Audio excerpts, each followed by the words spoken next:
Because all I'm doing is I just put 40 developer and BW2 powder in a bowl, and I'm just going to mix it until it's completely mixed up. And you want the mixture to be thick, so make sure you don't put too much developer in it. And if you do, add more powder to make it thicker. And then you're just going to take a brush or whatever, and you're just going to cover the entire frontal. So once you cover the entire back of the frontal, I just put the frontal flat down. You don't want to sit it face up, but you want to put it flat down on a surface, preferably over foil. And this is how it's pretty much going to look when you sit it flat down, as you guys can see. And I'm going to show you guys how you know your knots are bleached and how to avoid getting super blonde roots. So this is how it's going to look after sitting it down for a while. As you can see, sometimes the bleach kind of seeps through and it starts to get on the roots of your hair. So a tip I got from Instagram, a girl on Instagram, hey girl, she gave me this tip to use. And pretty much all I'm going to do is I'm just going to take some hot water and I put it in the kind of cup. And I'm just going to pour this on top of the lace and kind of wipe it with my finger to get some of that excess bleach from the roots. This is going to help me minimize my roots being blonde because you usually leave your bleach underneath your frontal for about 30 minutes. And once you do that, as you guys can see, this is how you kind of know your roots are done, because you can't see any more black dots. It's pretty much blonde. If you do still have any blonde roots, all you have to do is just take some black or really dark brown hair dye and just put it on the roots and it will turn it back black. So I definitely always suggest that you guys keep a black or brown hair dye close by just in case. And all I did here was I just took the Shimmer Lights purple conditioner that everyone uses and I just put it on there and I'm rinsing it out in the sink. I like to dip it in the purple water because I feel like it helps, and then I go back and I just wash it out again in like the tub. I didn't show it here, but that's all I do. And then I'm just going to take some more of the purple conditioner and I just put it all over the closure, and I'm going to let it sit for about 10 minutes. You can let it sit for even a couple hours, but I let it sit for like 10-15 minutes. And then I rinse it out in the tub one last time to get all that excess conditioner out.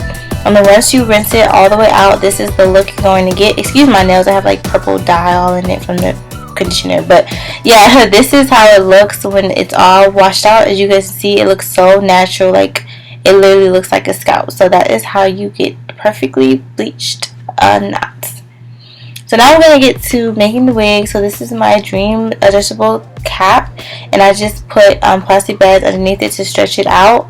And then this is the frontal. I already customized, as you guys can see, and tweezed it. The reason why I look so matted and nappy right now is because all that tweezed hair that I have, I didn't comb it out yet.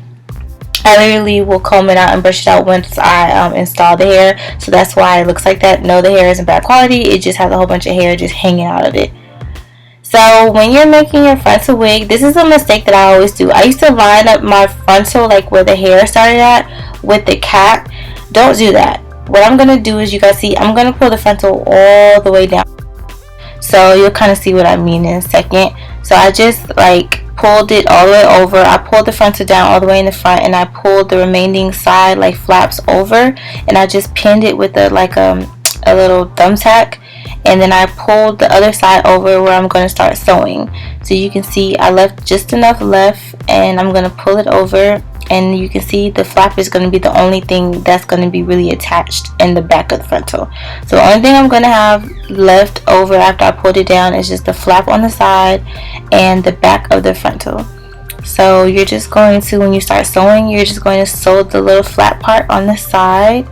And that's what I'm sewing right here. It's just the flap, and then you're going to sew the entire back portion of the frontal, and you're just going to put your needle through, go up and under, tying knots to make knots. And then you're just going to go all the way from one side to the other side. Again, how you tie a knot is you take the needle, you take the thread, you roll it around the needle 3 times, and then you pull it up. And you're just going to do that a couple times. You can do it every single time you go up and under, but I like to do it just a couple of times throughout the whole frontal. And you're just going to sew all the way around. You guys see I'm just turning the mannequin head all the way around. And I do have a wig stand, like wig kind of stand, where I can just kind of move the mannequin head up around. I definitely suggest buying one if you're someone who makes wigs all the time. So yeah, that's all I'm doing. And yeah, I hope I'm explaining it good. I hate explaining stuff because I'm a very visual learner. So if you are a visual learner, then you kind of get the gist of what I'm doing.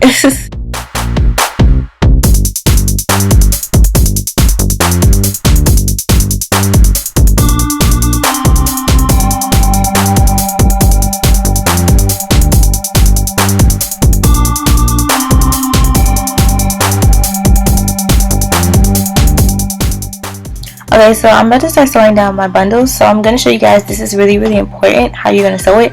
I'm going to do it in a C shape, as you guys just saw my fingers. I'm going to show you guys again real quick, just in case you're like, well, what is she talking about? So look at my fingers real quick, guys. This is how you're going to sew it, like this, like an upside down kind of C type of shape. You don't want to do a U shape, which is like back, like from one side of the frontal all the way to the other side, connecting everything, because it will kind of make your weight bumpy. I used to do this all the time. Again, this was my mistake with all my other frontal videos, where I was like, oh my gosh, my frontal's so ugly. This was another mistake I made. So definitely make sure you guys do that. Some people do it midway. Like I know I saw like Chrissy Cuz video, she did it like halfway to the top. She started to do it that way, but I like to just do it the entire time. So make sure that you guys do it the upside down C shape and not the U shape. This will help your frontal and your wig to lay flat and not to be all weird and stuff. So then I'm just going to continue sewing the hair. Again, when you start your track, you like to put the needle through the beginning of the track to make it flat, and then you can do the up and under method. Some people like to sew through the weft because it makes it more secure, but if you're someone who you don't like to do that, just do up and under. Also make sure you tie your knots between wefts. And again, tying your knot means you just tie, as you guys can see, you just roll it around a couple times, put the needle through it, and you make a knot. And then once you're at the end of it, you'll cut it, and then I make another knot manually, which I just make like bunny ears kind of, and then you just cut the excess. And then I do the fold over method, which is you get, like I just showed you guys, you just sew it, and then once you get to the end, you kind of fold it over like you would do a sandwich, I guess. Just like pop the sucker over and you'll keep sewing. So yeah.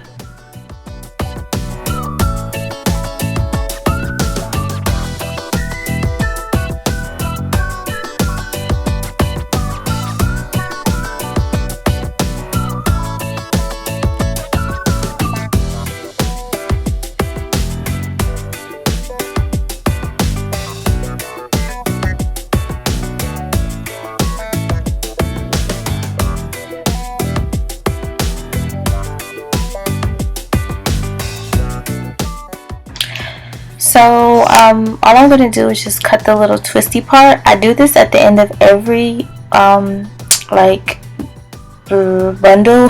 Again, I was tongue tied. I do this at the end of every bundle. Usually on bundles, for some reason, the beginning of the bundle is kind of like twisted, and it makes it really hard to lay it when you're sewing it. So I just like to cut that piece off. It's only like an inch, so you just cut it off to get a flatter kind of surface.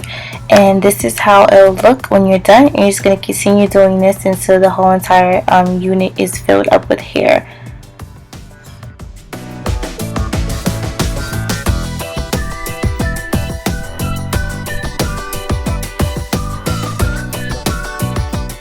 Okay, so this is the final look. I zoomed in so you guys can see the frontal and see how natural it looks. This is probably the best frontal that I've ever done. It literally like it was like my hair. I'm gonna lift it up for you guys so you guys can see how like seamless it is.